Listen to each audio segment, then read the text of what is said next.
বিরাট করে দেবে এটি তার ফরিদপুরবাসীকে উপহার বিজয় ছিল এবং তার বিআইনের কাছ থেকে সেই উপহার তিনি নিতে পেরেছিলেন।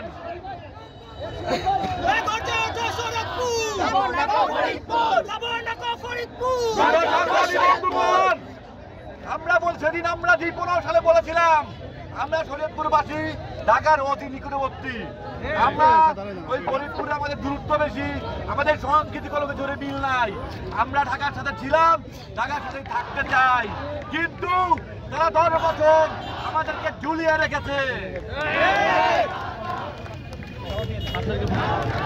আবার এই 10 বছরের পরে তত্ত্বাবধায়ক সরকারের ভিতরে কিছু প্রেতাত্মারা বসবাস করে, এই প্রেতাত্মারা এটাকে আবার পুনর্জীবিত করেছে, বলেছে আমাদেরকে নাকি এই বছরেই ফরিদপুরে নিয়ে ছাড়বে।